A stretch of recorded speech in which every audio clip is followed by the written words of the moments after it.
Good evening, ladies and gentlemen, dear colleagues and friends of the Macau Ricci Institute. It is a great honor and pleasure to welcome you tonight for a forum with Professor Stephen Park, and would warmly welcome Professor Stephen Park among us. We are very glad that tonight you share your insight about an extremely important topic on business for peace. So Professor Park is a distinguished professor of industrial relations and human resources and is director of Peace Through Commerce at the Kyung-hee University in Seoul. Some time ago, when we talked about peace, for many people was a bit abstract, but now this topic has become even the dominant topic in our media. So I really look forward to hear your insights you have actually published in our last issue of the Macau Ricci Institute journal. And we also are glad that in the context of the Daignan Award for Responsible Entrepreneurship, as we promote business ethics among small and medium-sized enterprises in Macau and Hong Kong, I think your lecture and your insights are extremely relevant. So without further ado, over to you, Professor Park. Thank you very much for being with us tonight. Okay, thank you, Father Rotling, for your kind introduction. And I'm so pleased and honored to have this wonderful opportunity at this historically meaningful institution of Macau Mateo Rich Institution at the University of St. Joseph. And actually, I prepared a little PowerPoint slide here, so let me use this.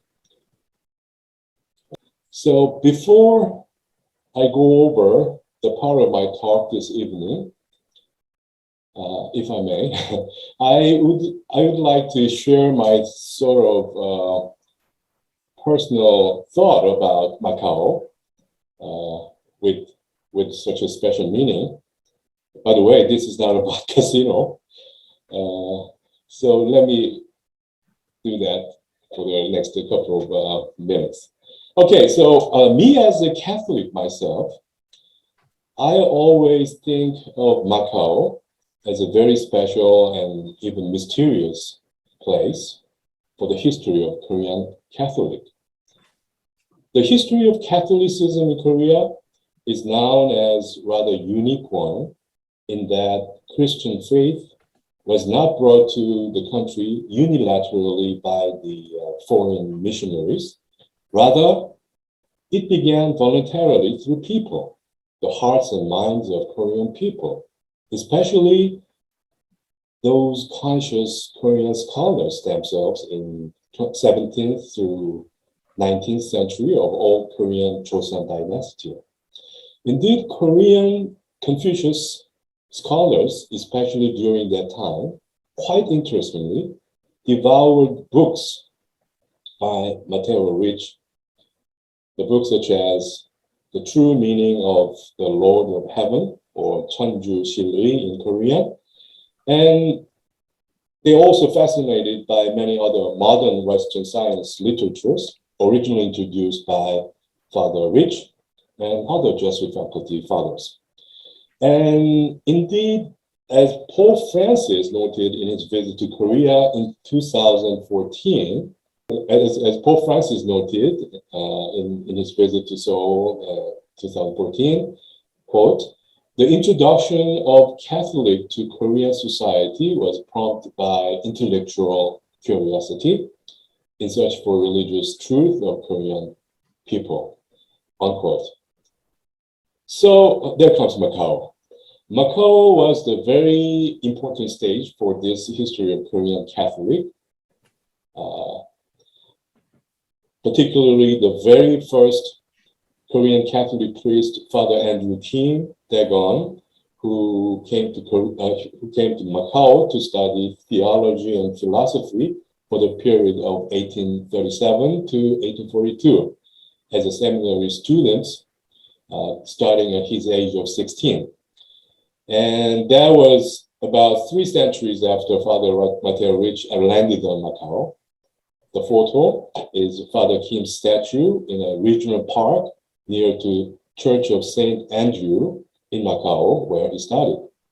So in some sense, those modern science studies, either natural science or social science in Korea, have been originated from Western teaching brought by Father Mateo Ricci.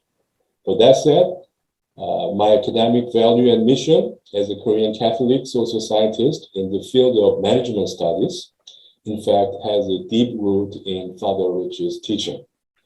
So it's my honor and it's my honor to present my thinking about the meaning of conscious management studies of our time at your prestigious institution. Okay, so much about a long prologue. So after all these years, we are living in the 21st century world now, and with all the proud achievement we humanity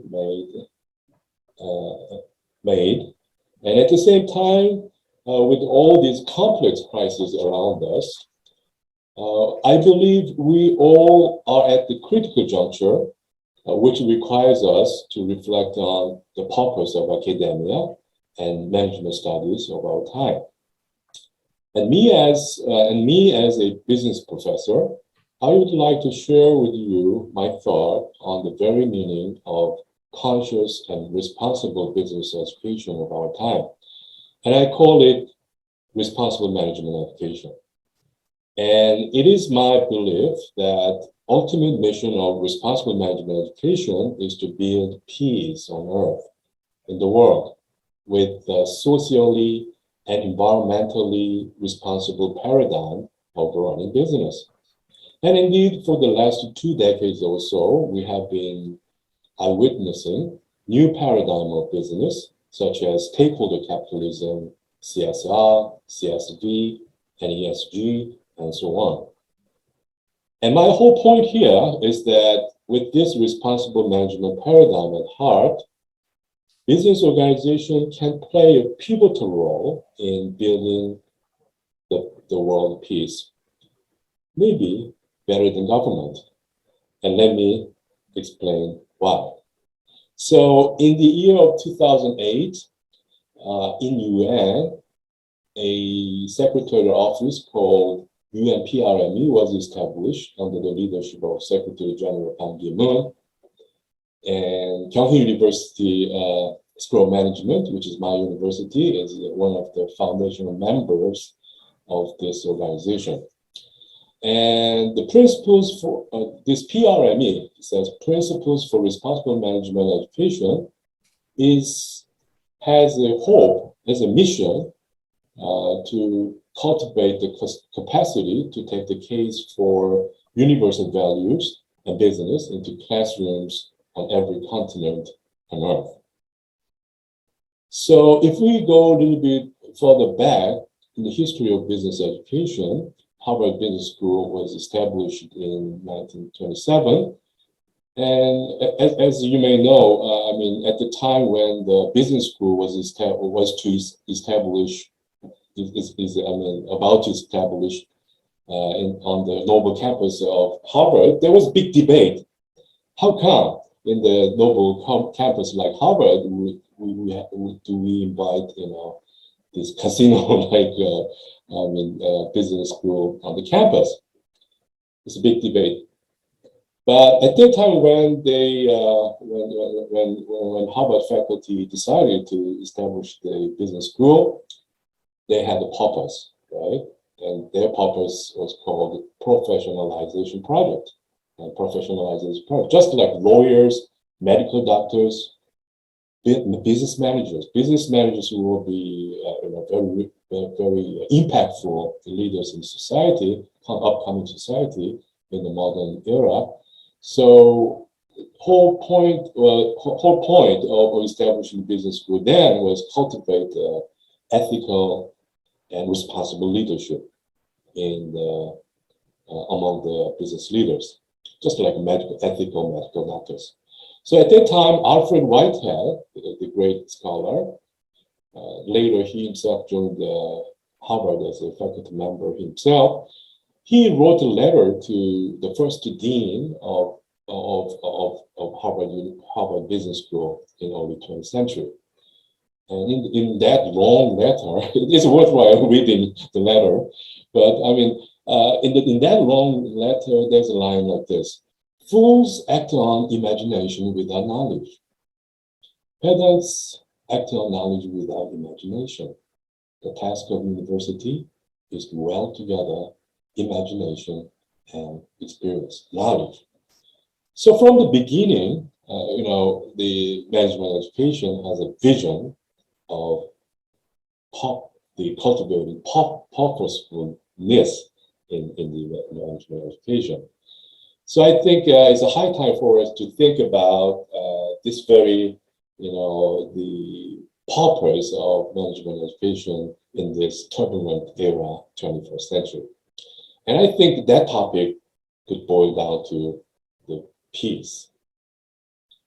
So when you look at the peace building, this is one of the world famous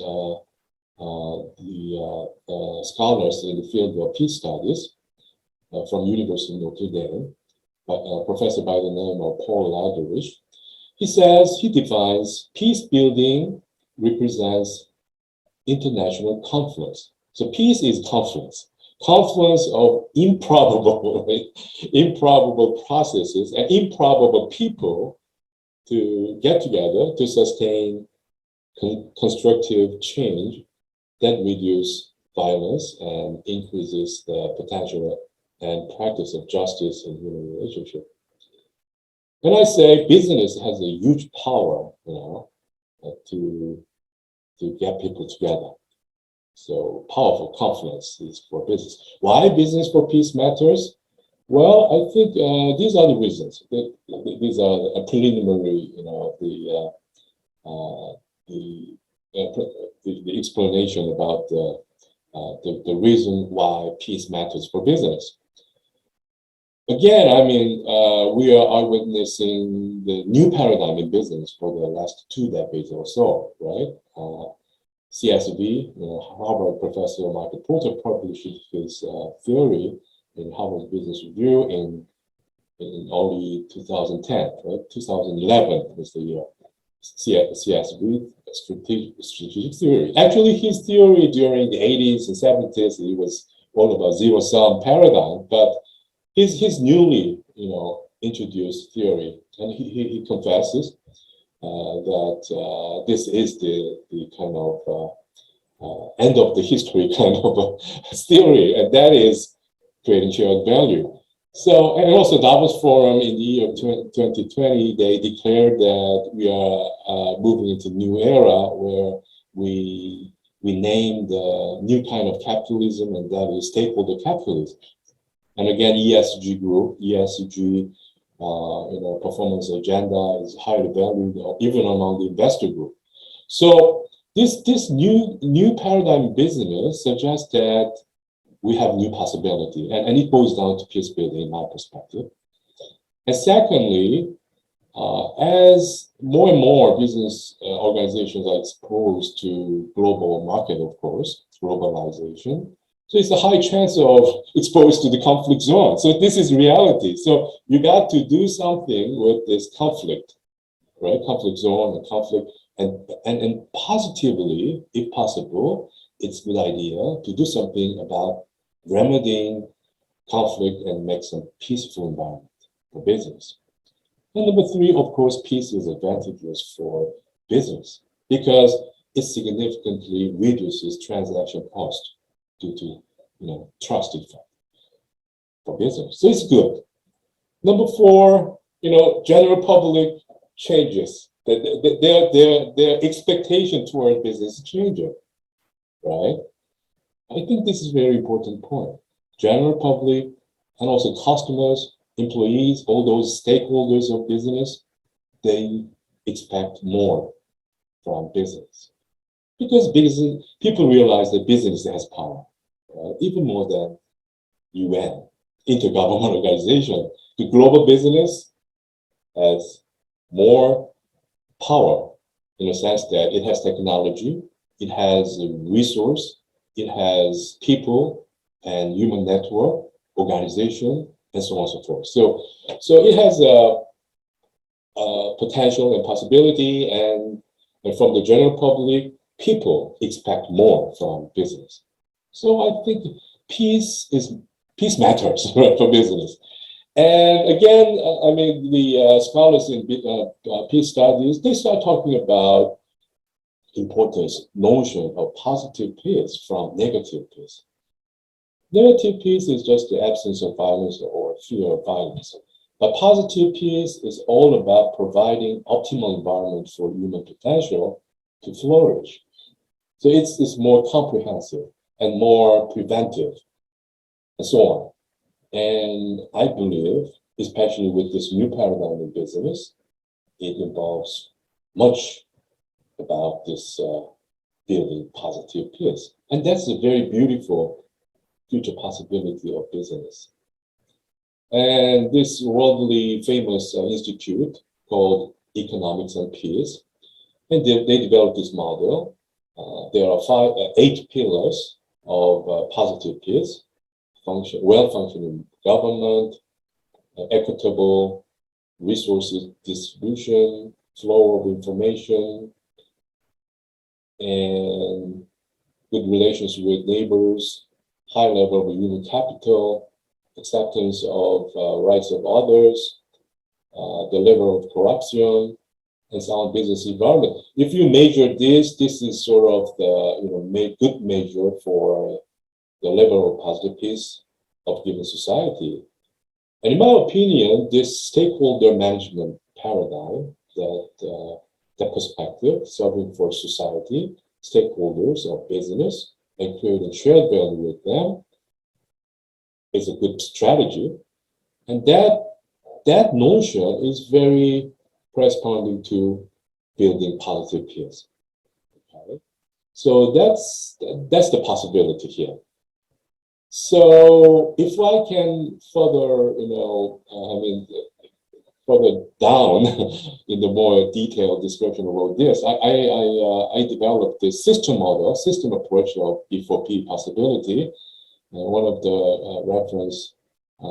article referenced in my paper in Macau Ricci Institute Journal is there's one article about this, but input process output, right? Using this conventional system approach, we can have a clear idea about how B4P might possible. So input, it's a perspective, paradigm. How do we see business? Business is just about making money, or business has the potential to do something more and actually transcend from mere profit-seeking nature of business. I ask my students about this question in the very first class meeting. What do you think is the purpose of business? And this 19-year-old freshman business major students rightly reply to me, well, it's easy question. It's about profit maximization. And I reply to these students, okay, that's a good answer.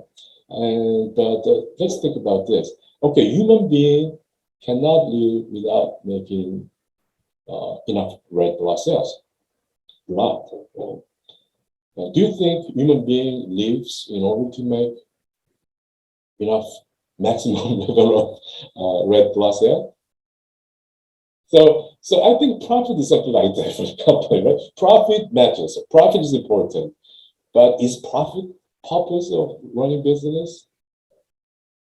I know most of you are running your own small and medium-sized corporations, and I think it's it is a worthwhile question to reflect upon.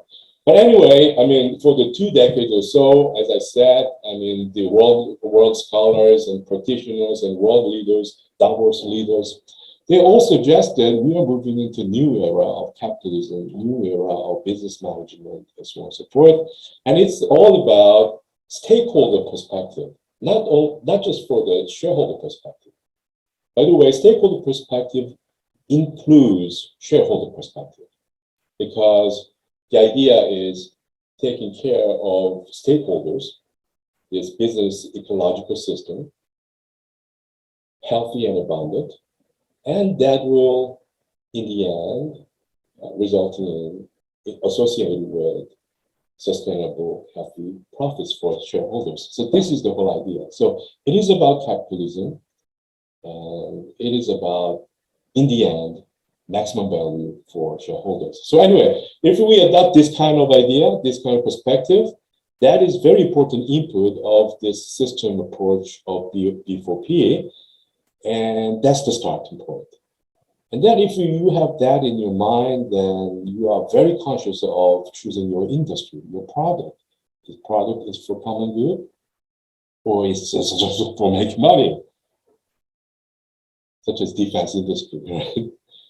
And so on. So this is the input part. And then process, that's the transformation process. That's production process. So in this process, lots of things happening.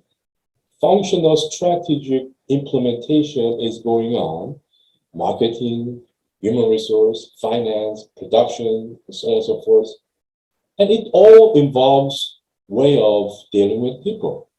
The people have experience with the human resource management practices of this given company.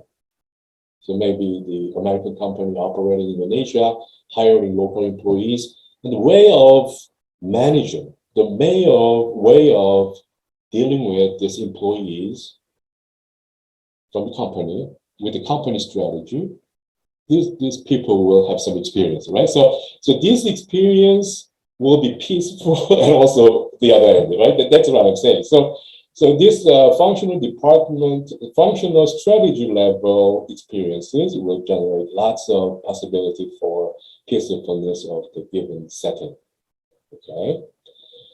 And also on top of that, running business with obeying law compliance, that's a very big part of UN Global Compact standard and so on.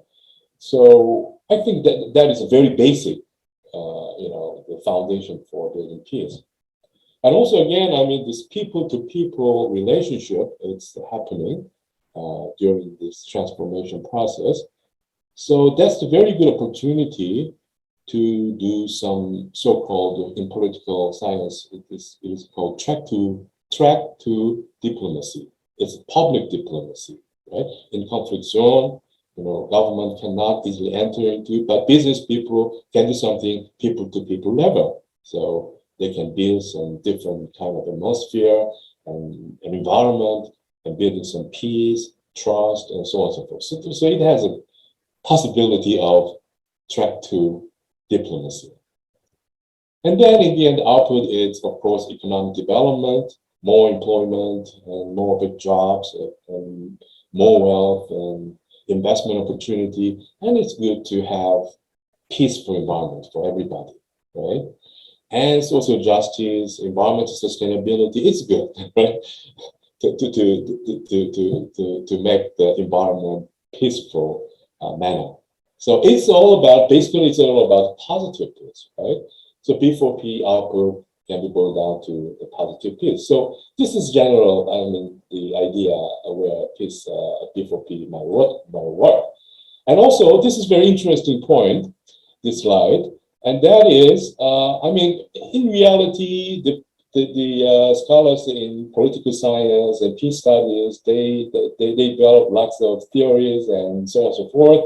But still, the world today, So what's going on? And again, I mean, that University of Notre Dame professor Paul Ladridge suggested these are the 3 reasons why we cannot easily make peace 100% perfect way, right? There are three. The first one that he calls vertical gap. This is micro, macro level of gap.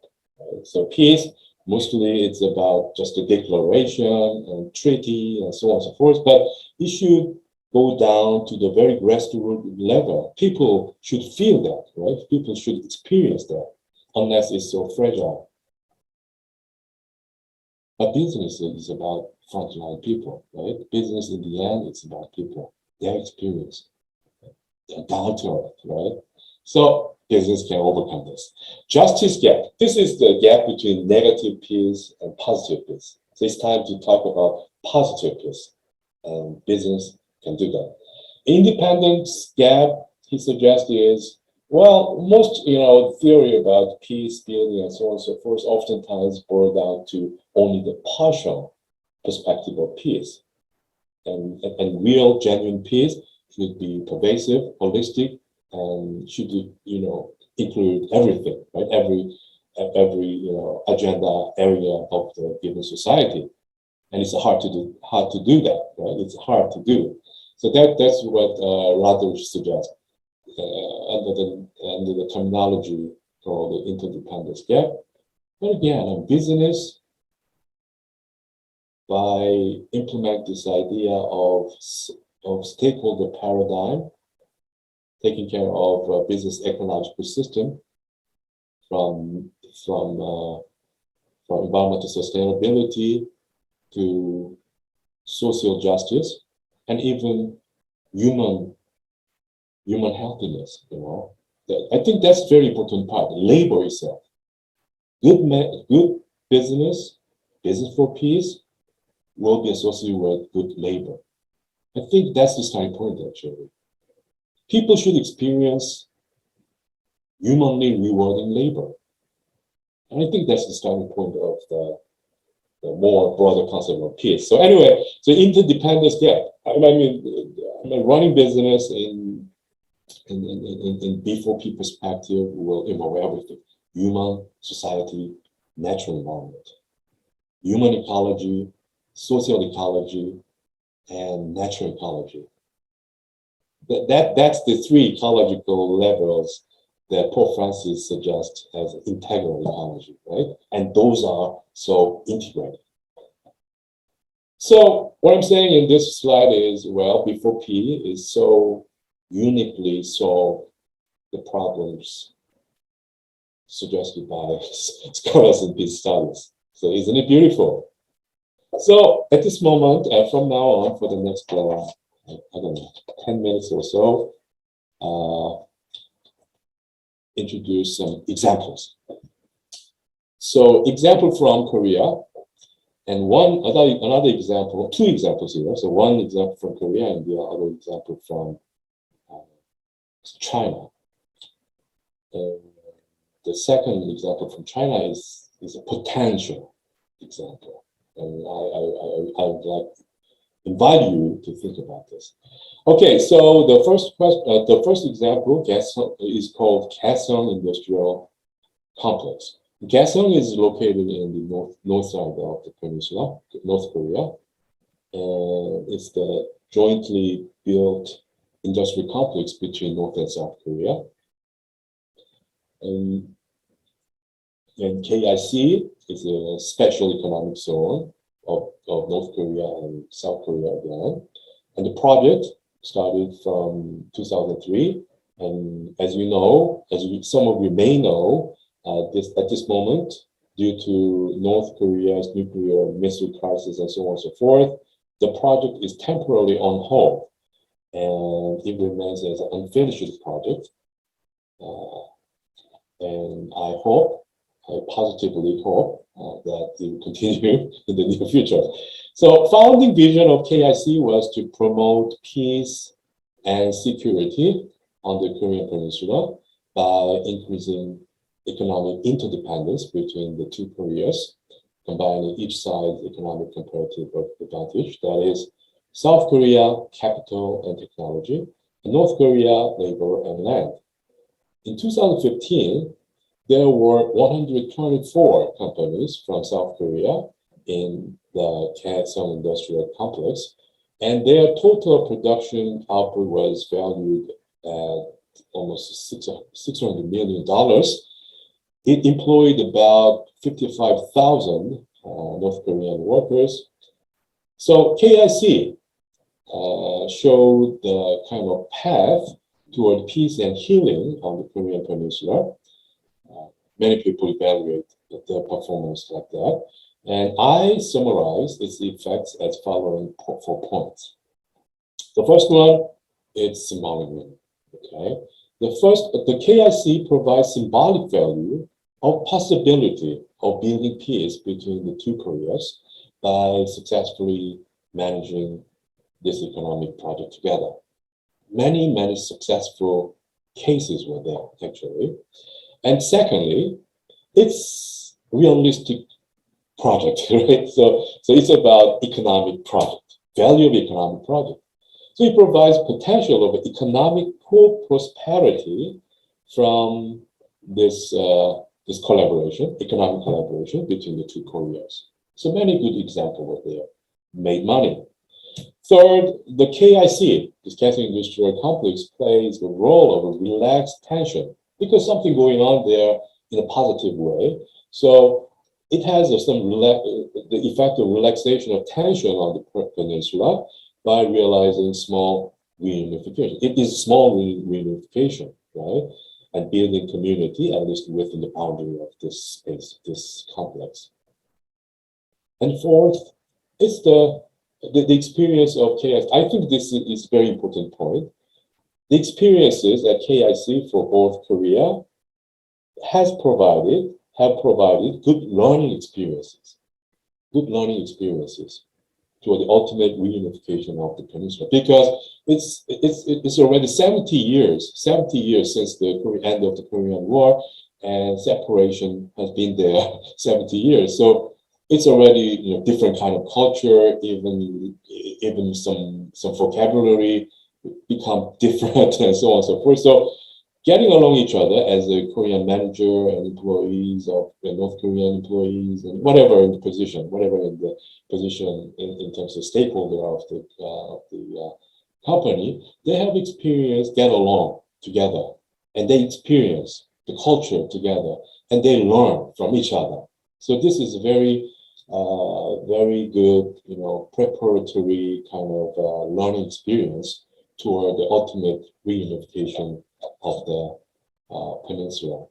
So B4P project like the KIC, the Kaesong Industrial Complex, may lead to a path toward peace building on the Korean Peninsula. Considering the current situation in Korean Peninsula is rooted in the Korean War 70 years ago, which was in some sense another world war. Actually, it's a World War III. It broke out in 1950. So this World War, where the whole world actually participated as a divided group based on ideological beliefs. One is capitalism, the other is socialism, so on. So business role, if business in Korea and also other parts of the world, business role in remedying, business can play a role to remedy the confrontation and pave the path toward peace on the Korean Peninsula. That will surely be so meaningful event, not just for Korea, but for the whole world, moving into the next level, right? I think it's beautiful, right? So, and we got to keep exploring. So I believe we need to keep exploring the possibility of B4P on Korean Peninsula. So now let me go through the Chinese case. I know I'm not an expert in your area. You know better than me, I think. But I have a keen interest in this area, particularly because of the reason I already spoke of.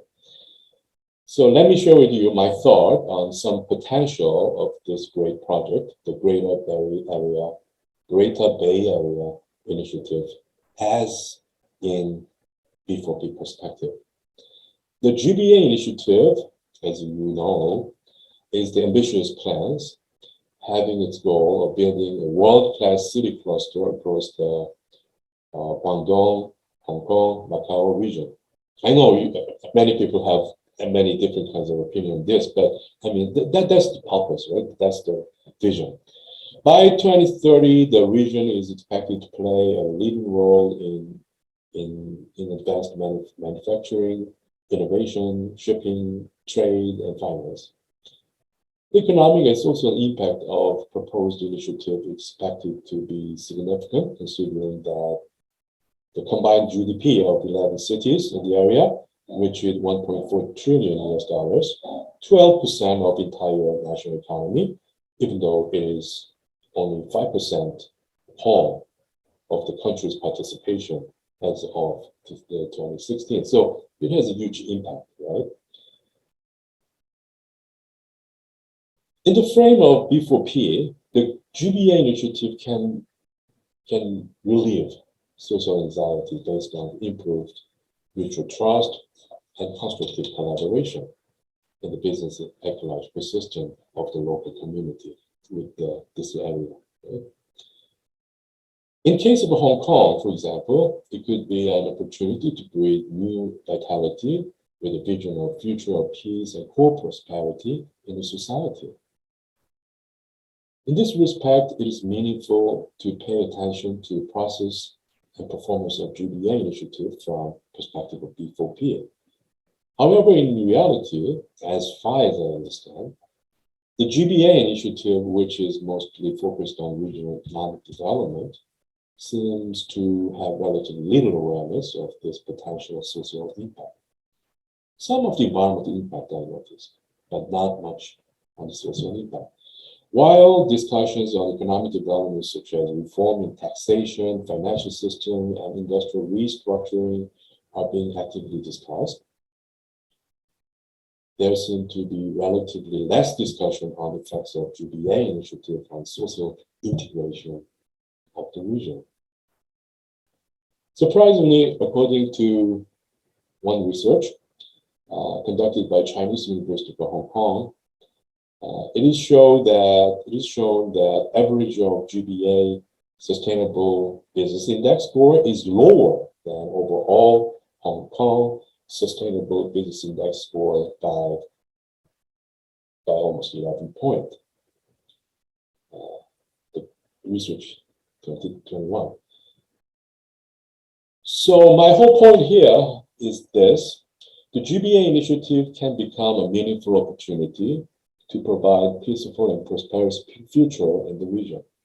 So I think integrated the southern China will be very impactful in the world stage, I guess. So GBA initiative can become a meaningful opportunity in the region as a powerful B4P case. And UN Global Compact provides 5-step model of B4P strategic management process as shown in this diagram.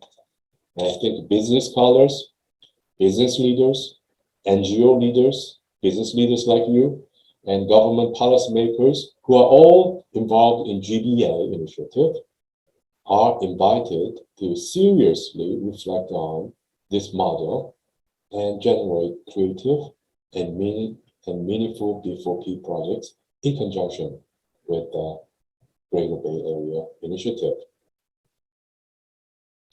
So from encyclical Loud of the Sea 215, Pope Francis teaches us, our efforts at education will be inadequate and ineffectual unless we strive to promote a new way of thinking about human beings, life, society, and our relationship with nature. So this is the very point, ecological convergence, he teaches us. So it's about management education. Going back to the foundational mission of business education, the professionalization project, and that is even more critical in this turbulent world, 21st century. So how can we transform the way that way we are dealing with this management education? I'm a business professor, along with the business institution, business education institution. How can you change from the kind of shareholder-oriented, mere-seeking, profit-seeking nature, and so on, mechanistic worldview, and that kind of educational system, and so on and so forth? How can you change this? And again, it's a very challenging issue, and it is challenging and difficult because it's a system change. It's about system change. It's a systemic change. It's very difficult and challenging. And as MIT professor who adopted the system view in management science, Kurt Lewin, his name was Kurt Lewin, he once said that you cannot change the system unless you change your consciousness. It starts from consciousness, way of looking at the world. Actually, that part is very in line with the Prof. Francis' notion of ecological convergence. It started with human awakening, So for education, business education, I think it starts from transformation of consciousness of the heart of business professors. That's the very critical starting point, I think. So anyway, people, teachers and learners, and they together, they create all different kinds of newly developed pedagogical system, We're still in the industrial paradigm of industrial era kind of education system, right? And I think after this COVID-19, the first thing we need to do is get out of classroom, So there are lots of challenges ahead of us. How can we keep going on with the future-oriented educational system? Okay, so anyway, we need to do something about this pedagogy, and also we need to change the organization as a system, our school, institution, and so on. So, but again, it starts from consciousness.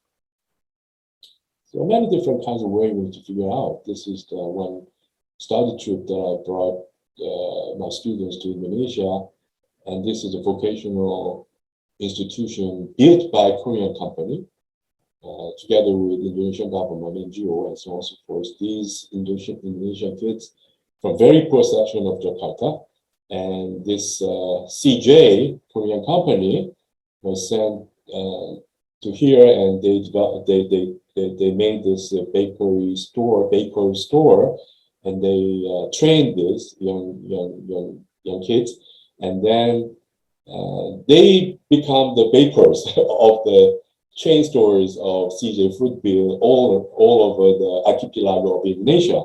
Tuleju is their brand.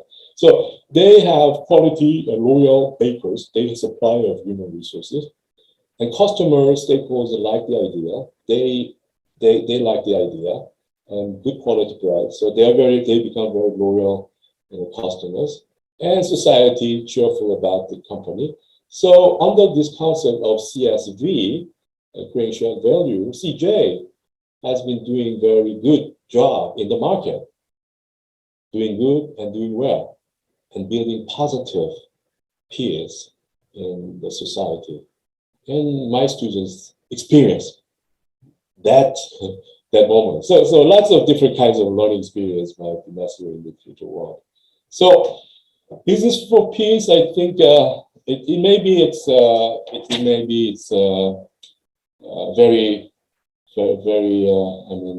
abstract kind of a vision, but I think it got to be our ultimate mission of management education.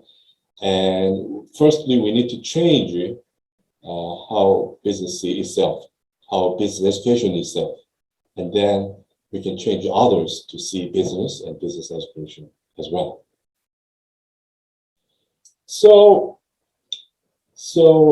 here we are again in 21st century world today. After all these years, humanity is at the crossroad again.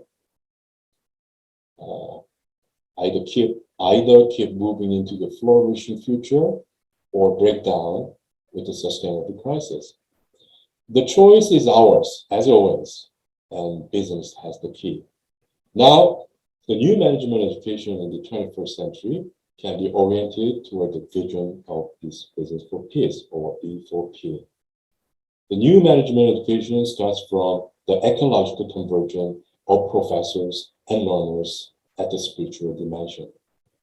Business schools in East Asia, in particular, including Lingnan area, Macau, Hong Kong.